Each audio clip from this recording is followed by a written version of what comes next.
Good morning. It's Morning Huddle time. Hello, Stacy and Amy. How are you two today? Doing great. How are you? I'm great. Good morning. Good morning. Good morning. So, Amy is joining us from San Francisco, but correct me if I'm wrong, you live in Jersey. So, when we initially booked this, we weren't thinking we were asking you to join at 6 a.m., but here we are. Yeah, well, all the construction workers are up anyway at the job site, so I figure it's really not that early, to be honest. It's Well, good. that's true. Yeah, 6 a.m. is kind of not an abnormal time Right. in our industry. Yeah, no question. Well, good. So what are you? Give us a little bit of background, Amy. Sort of. Obviously, we know you as the Queen of Prefab. We know you as the creator of all this amazing content on across all social media platforms. I only use LinkedIn. I'm trying to catch up, but I've seen you all over the place. Stacy and I have talked about you for quite a while, and we were super excited when you agreed to come and join us on the show. But talk a little bit about sort of who you are, what your background is, that type of stuff. Sure. I work at Autodesk. I'm actually the vice president of Industrialized construction now at Autodesk. But before that, I grew up in construction and owned a couple different companies that were anything from one of the largest manufacturers of steel and concrete volumetric mods and assemblies like bathroom pods to then opening up a consultancy that was optimizing industrialized construction around the world for governments and big customers. And then really, Autodesk found me, and it's such a great opportunity for me to come here and work with some of, the largest customers around the world and, helping Autodesk with the way we are looking at things and the way customers are looking at things every day. So I get to do what I love to do with some of the coolest people around and the smartest people around, which is great.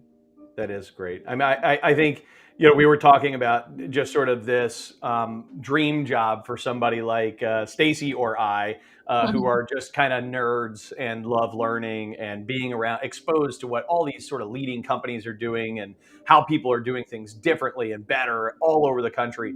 You get an opportunity to do this at a really high level, which is amazing. I do. Good morning, Mark Drury. I see some friends out in the audience. That's great. Awesome.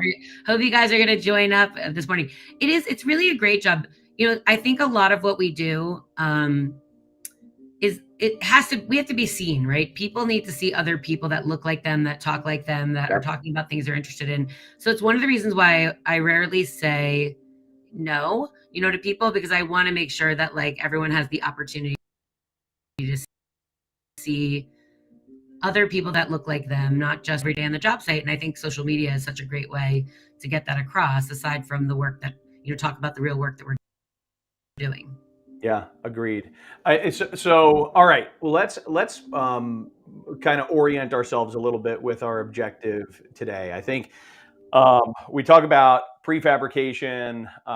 What it really all kind of fits into, I think, is something that you and I were talking about is calling it the industrialized revolution in the construction industry, and it really is a different way of thinking about looking at construction and how are we doing something that pulls in best practices from other industries and innovates and takes really construction to a whole new level of productivity, of creativity, and effectiveness, safety, so on and so forth. So I'd like to, I guess, get a little bit of an orientation from you on this idea of what is the industrialized revolution.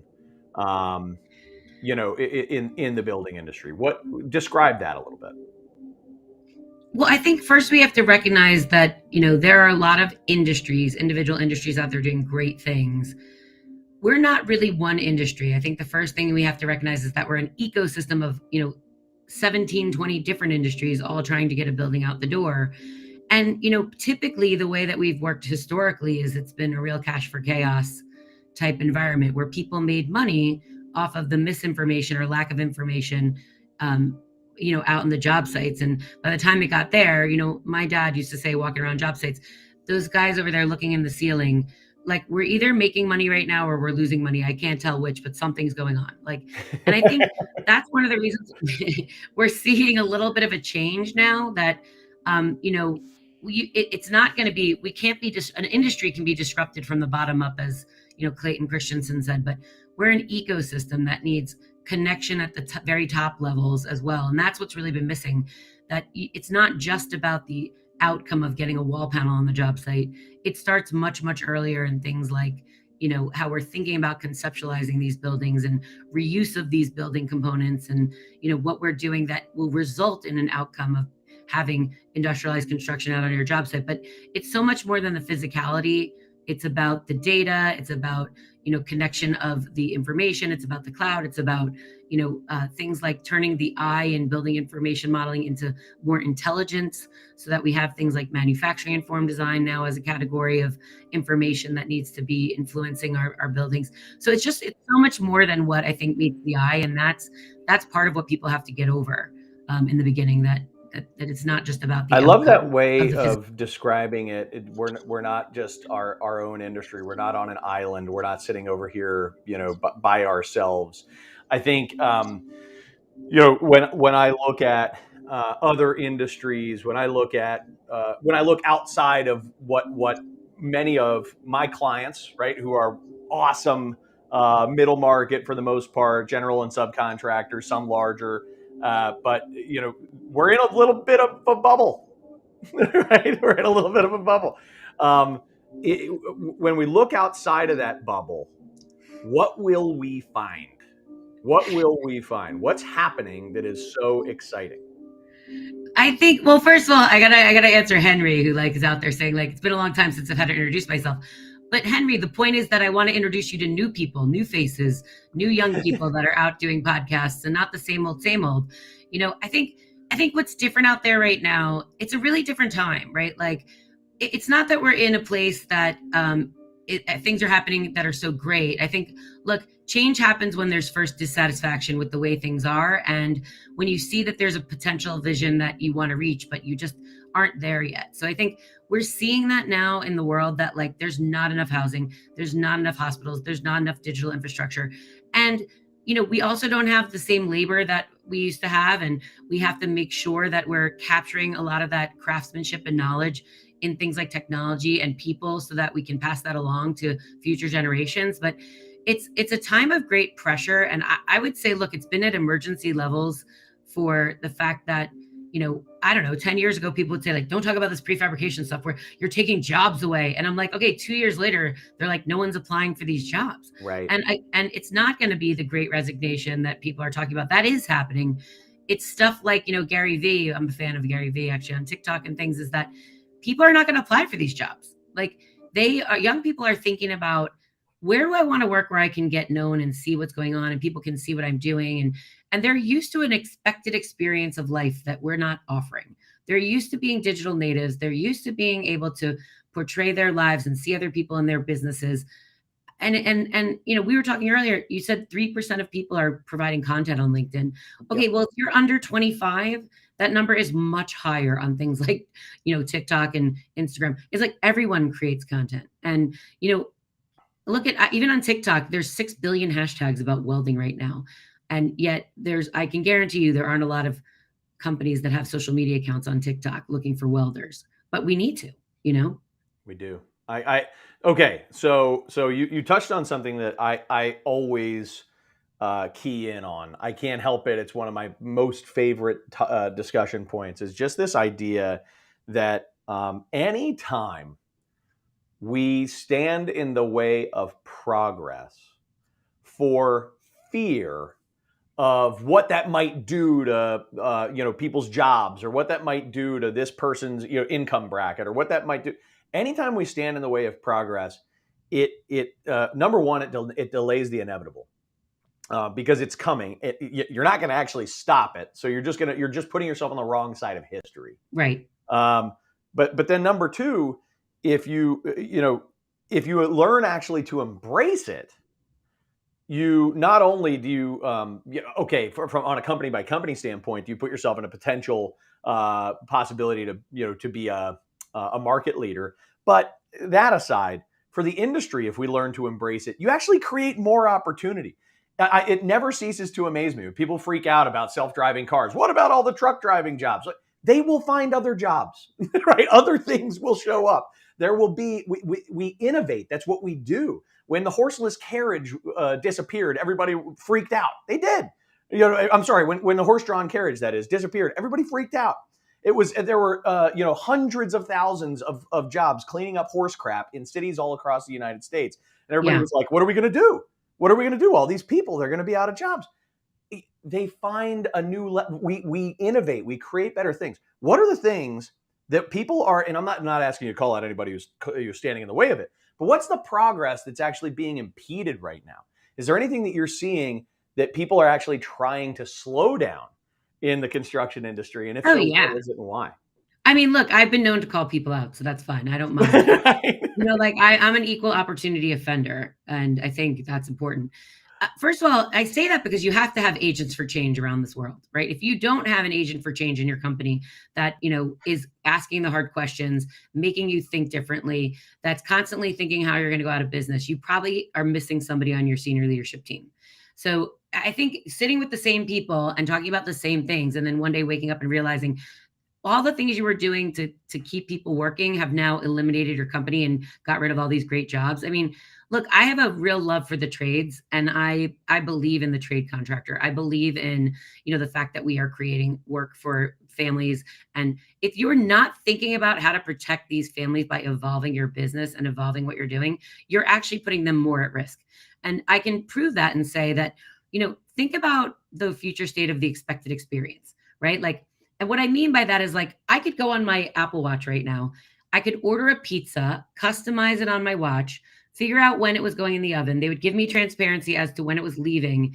I would see the license plate of the car and the make and model and a picture of the face of the driver. And on my, Ring doorbell, I would see them walking up so I could come to the door before they would ring the doorbell, right? That is my expected experience in life for anything. Totally. Down to ordering a pizza. Yet, in our space, the only certainty 95% of people have on job sites is to call somebody to see if their equipment is going to show up, who has to call somebody else, who has to call somebody else, who has to call somebody else. Even though the technology exists, because you have it for pizzas and we have, geolocators, and you don't even have to scan things anymore to know where they are if they got on the ship. I have lots of friends, that have different technology, but not enough of them, right? I was with somebody the other day and they were pulling up on their phone where their equipment was on the ship. And he's 1.001% of the world that I know that's tracking equipment on his phone, right? He doesn't have to call anybody. But the expected experiences is that one day you'll be able to know about things on the job site, design things. If you're an architect, to find things online and be able to incorporate them into your design without having to understand how that thing is made, because the tools are not allowing you to do that right now anyway. So it's we have very static data. And listen, there's no secret. We have margin on top of margin on top of margin on top of margin that is created because of this disconnected waste. How many $14 trillion ecosystems still exist in the world that somebody doesn't want to disrupt and wipe those people off the face of the earth and take that margin over by combining those things? I think I wouldn't say there's anyone necessarily stopping it right now. It's more that they're turning a blind eye to that it's happening. So if you don't realize that that is happening and you don't know your future value in that new future state of the expected experience, you probably want to step back. I had a guy recently as we were talking, and he was I talked about the fact, connecting things online and architects, the vision of being able to see in real time things that are available to them where they could understand the sustainability outcomes at a touch of a button, just like I do when I order anything on Prime. Right? Where I set my own parameters. I can find the products available. I can even do bundling on there where I go, oh, you should buy this shoe, these shoes, this shirt, and this socks. Why don't I have, you should buy this assembly designed for these outcomes when you're looking for them. We don't have that option. And a gentleman who was in his, I would say 70s, 60s, who was the owner of a big mechanical contracting firm said, well, that'll never happen to my craftsmen. You'll never buy a pipe spool online. And I was like, wait, you do realize in 2019, Amazon had 145,000 different private label products under 45 different brands that I was listen, I put in my mouth and on my skin and hair and in my baby's mouth, skin and hair. You think your pipe spool is so special that one day somebody's not going to be able to configure a pipe spool to put it in your thing. And again, you are kidding yourself if you think that, if you can't provide value, that you won't exist. And that's what I think is really happening. Okay, so that and like you just said exactly what I was just writing furiously as you were talking, so I didn't forget. I think what occurs to me is if you're afraid of innovation hurting your business, then get better, right? Bring more value. That would be the answer. One time I was talking to an insurance agent who was really freaking out about what self-driving cars were going to do to his industry. I mean, what value is a broker going to have if self-driving cars never crash? Oh my God. And I immediately responded by saying, like, look, if your only value is connecting people to car insurance, you should go away. I'm sorry. Right. Like that you're not adding value. So if you're worried, do something, be better, bring more value to the market. And what you're saying is, look around the ecosystem that we're in. I think I'm getting, if I'm getting you right, assess what innovations, what's happening in your space that's relevant to you, and start proactively trying to figure out how to make your company better today, rather than turning a blind eye to it, rather than saying it'll never happen. Right. There's lots and lots and lots of examples of companies that turned blind eyes that went away, right? Blockbuster, and we could make a list. There's no one left on the top 500 companies from like 20 years ago. Right. So I think if you think about it like that, and again, it's not, I don't like fear for fear's sake.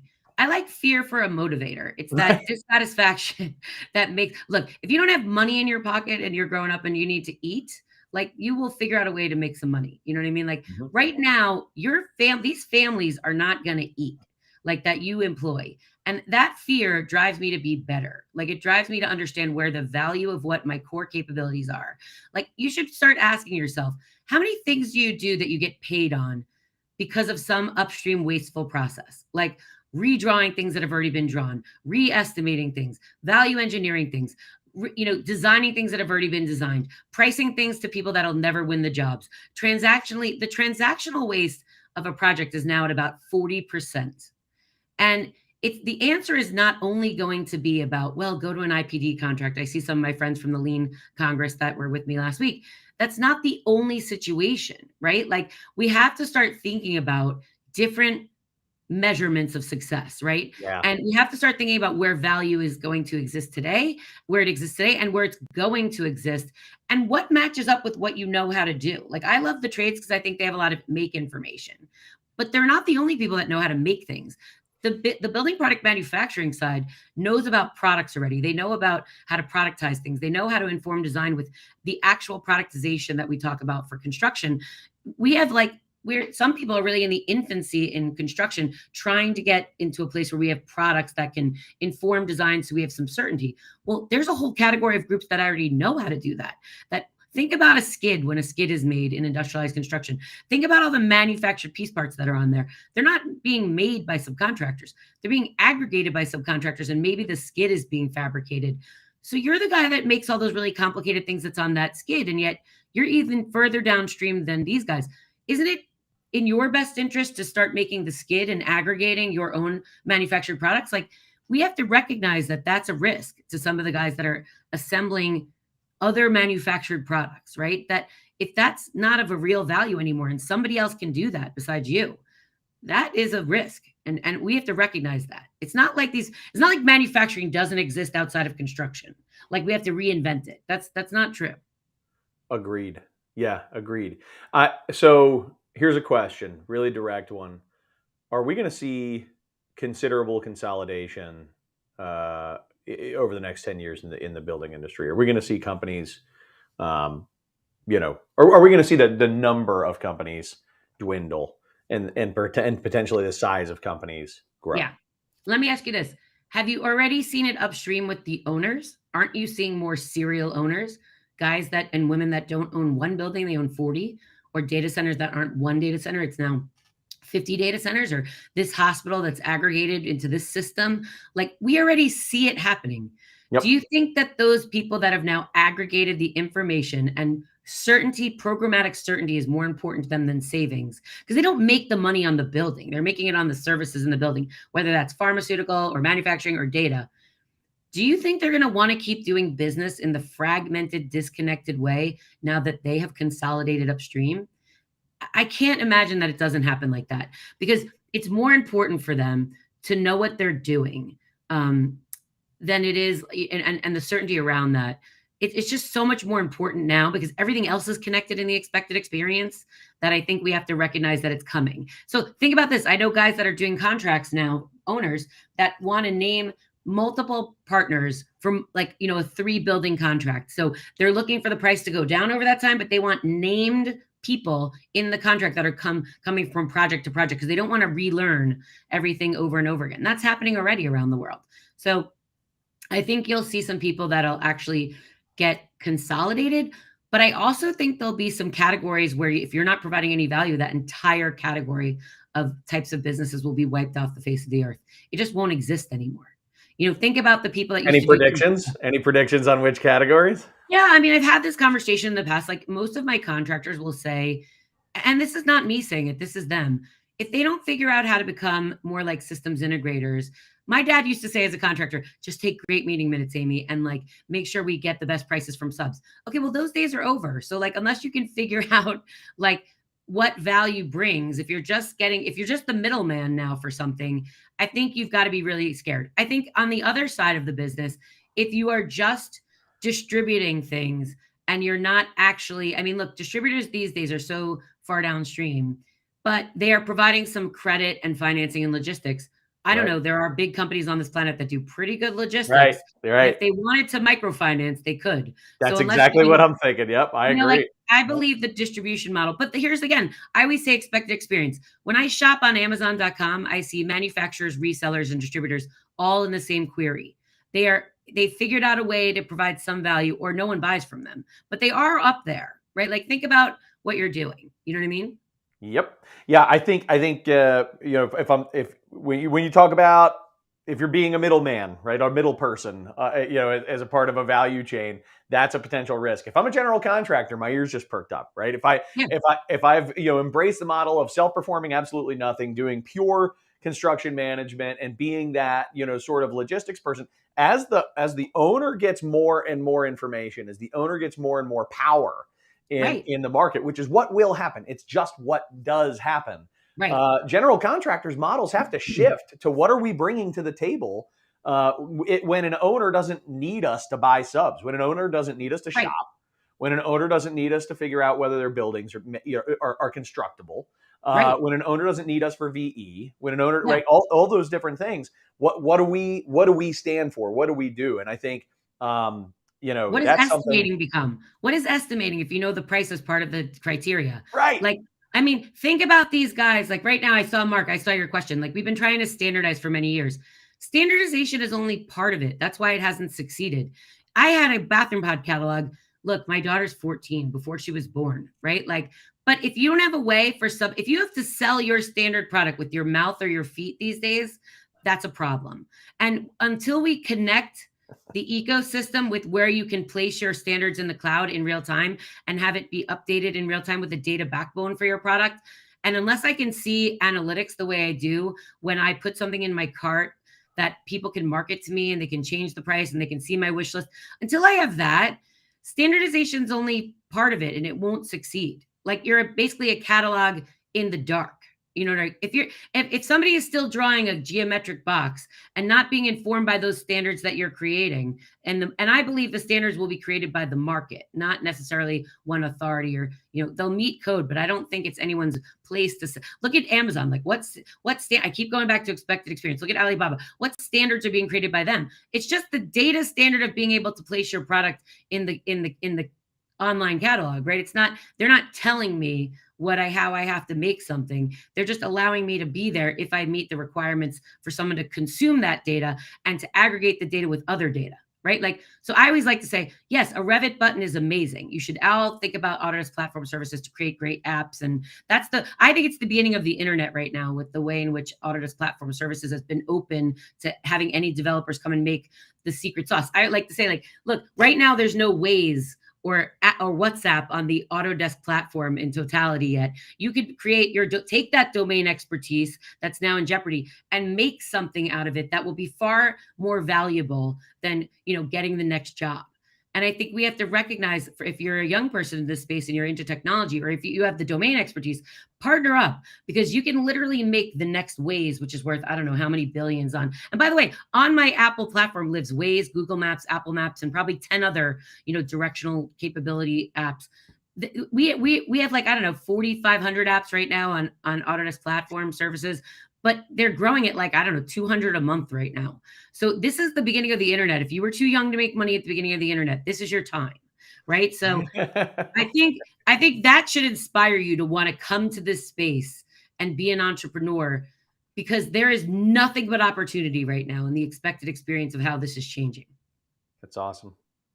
Wonderful. Okay, so now I have to ask a question on the counter end of this, and sort of say, but how do we keep from getting totally lost in the wilderness of all that there potentially is out there, and how do I sort between how do I sort the wheat from the chaff? I think, look, that's one of the reasons I came to Autodesk. I came here to help customers get on this journey.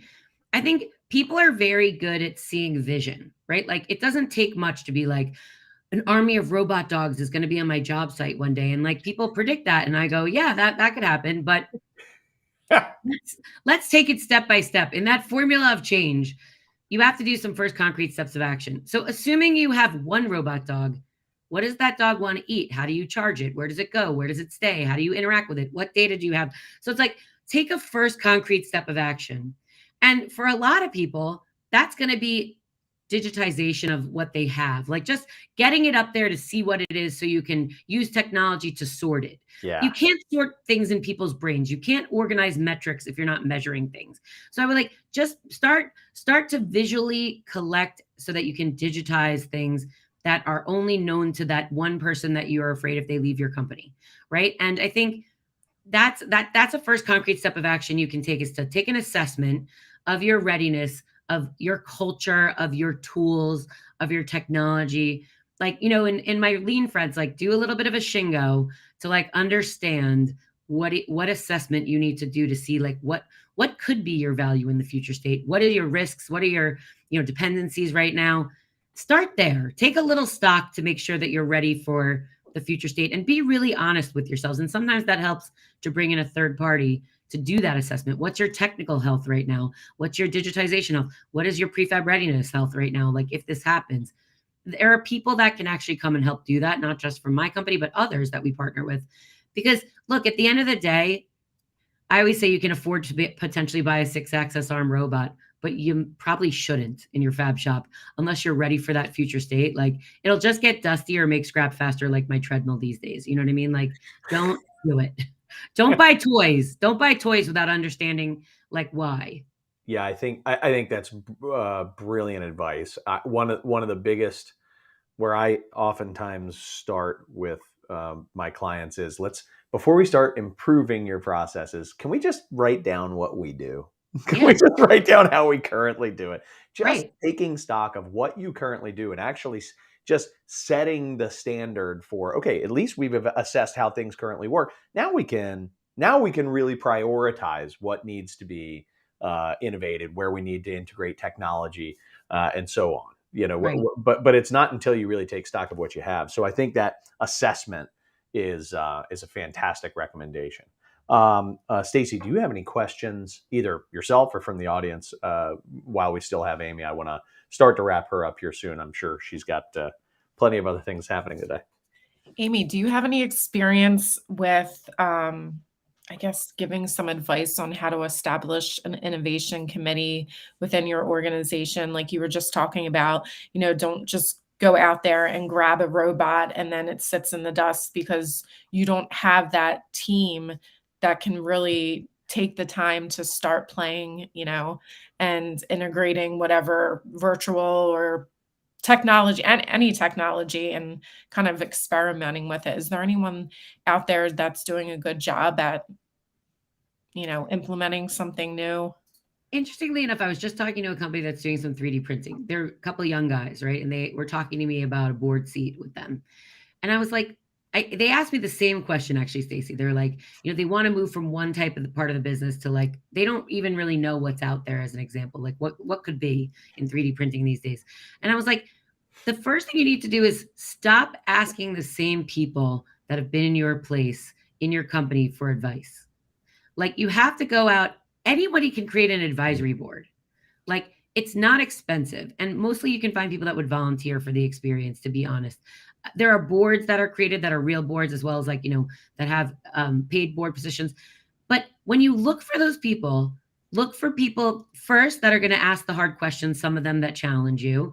And I think second, that people that have different experience from other places around the world, and also that have seen things being done that maybe you haven't seen before. So it's like, I often say, like, people ask questions like, well, if we could just do that. And I'm like, that's done every day. Like I literally say that probably 3 times a week. Like the thing you're hoping for happens in this place, like these companies are already doing that thing. The fact that you don't know about it, and you're not building on the shoulders of what information, what learning, what people know by bringing in outside perspectives. Again, I love diversity and perspective. Yes, we should all hire people that don't look like us and don't talk like us and that are creating, diversity in the population. But diversity and perspective is almost even more important, right? Like I have a reverse mentor, actually, because I'm 51. I don't know what a 23-year-old these days, what their true expected experience is, right? Like you can have all the TikTok accounts as a 51-year-old like I do, but you need to actually know like how I ask my 14-year-old all the time, like, what does that mean? What's that? How do you do that? And, it's like, we need that diversity and perspective so that our expected experience becomes something new, right? I love that. I think that it's so rather than looking at an internal innovation committee, look at external voices, opinions. And I think that's one of the biggest takeaways I have from this conversation, Amy, is exactly what you said. It's like what you're thinking about potentially trying to do, somebody's doing. Yes. Somebody is doing. You have to expose yourself to that information. If you were to rattle off sort of like I don't know, top 3 to 5 resources that people should tap into to get exposure, aside from like building their own advisory board, which I think is great. But whether it's publications or associations or what would you? Here's an opportunity to talk about. So I mean, look, I'm the ambassador for the Advancing Prefabrication show for 6 years. I think it's coming to be like the largest show on not just prefabrication, but there's like 7 different tracks. And it started really, I would say, with my personality. Like people ask hard questions, even from the audience, and there's workshops and there's CEO day and there's like, market applications. Autodesk University is a great opportunity to go and find out some of those things. But I would say, they're, again, somewhat self-serving. Like I don't sell software and I don't sell consulting at Autodesk, but we do have an amazing customer success group that if you're buying our software, you can go and get resources for help. A lot of people don't realize we're agnostic to the proprietary software you might have or competitive software. We're interested in the customer's business being successful. So you can go to like just the people you deal with at Autodesk and ask for some help. And believe me, I believe we should just ask for help. We should normalize that. We should normalize asking for some help. Yeah. Awesome. Perfect. All right, great. Stacy, anything else for Amy before we wrap it up today? Nope, we're good. Awesome. Amy. I love seeing you guys, by the way. I love seeing young people. I love seeing, women that are out there doing their thing. I think it's really important for us. Expected experience. Remember, I think we want to see ourselves in places in this ecosystem. So the more you can get out there and be visible, if you have a diverse perspective, whether that's quietly or even on social media, just do it. Like get out there and be seen. Be your authentic self. Thanks so much for joining us. So fun. Thanks for having me, you guys. Yeah, it was a blast. You're very generous with your time this morning as well. Sorry we ran a few minutes past, but I hope that you have a wonderful day. Enjoy your trip out in San Francisco, and I hope that you'll stop by and see us again soon. Of course. Thanks, you guys. Thanks so much. So, Stacy, that was awesome. Thank you so much for being relentless and finding Amy and running all that down. I think that was She was a joy to have on. Yeah. So next, hey, what do you have for the Steel Toe Communications marketing tip today? Yeah, real quick, very easy. I'm seeing this a lot with contractors when they're giving me some marketing pieces just to look over. They're always forgetting their call to action or normally. So a call to action, if you're doing a brochure, a flyer, a video, whatever it is, make sure you have an end goal. Once someone watches their video, where do you want them to go? Do you want them to email you? Do you want them to watch another video? Do you want them to go to your website, call you? Just make sure to include that call to action with any marketing piece. It's pretty key. I always forget that part. I'm sitting here like, okay, right, reassess all marketing. Thank you yet again for a good reminder, Stacy. So, all right, so next week we have a fascinating conversation coming up. It's one that actually ties into some of the other stuff that we've talked about over time here, and we're going to be talking about human trafficking on job sites, and we've got Meg Huey from Freedom Network USA. She's done some speaking for different associations around the construction industry. How I got some exposure to her and really wanted to bring Meg into the conversation about what we can do to not only spot, and fix human trafficking as we see it in the building industry. Believe it or not, it's happening. It's not. When we think about human trafficking, we always think about sex trafficking, which is a thing and horrible, right? It's terrible. But it's not. It doesn't always take that form, and it's actually happening a lot in the building industry, way more than we know. So Meg's going to help us to see that, and also to maybe consider some of the conditions that we have in the industry that are contributing to it, that we could kind of stop it at its source. So I'm really excited about that conversation. I hope that everybody enjoyed today. If you have any, if anybody, just as always, I got to toss this up on the screen. If you want to get added to our weekly mailing list so that you're not reliant on getting the invites through LinkedIn mixed in with everything else that you're getting, shoot us an email. Shoot it to Stacy H at steeltocom.com. And Stacy will make sure that we get you added to our weekly newsletter. It's not spammy, and it's really specific to making sure that you're teed up for the show. So please do that. And then, as always, we don't say this enough.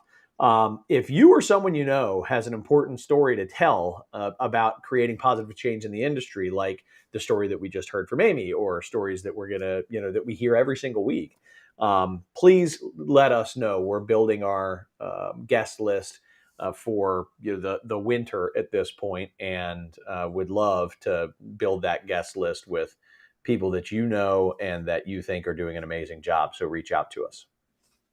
Stacy, anything else? Did I miss anything? Go Phillies. Yeah. So I'm gonna have to say go Astros. I understand. Yeah, I know.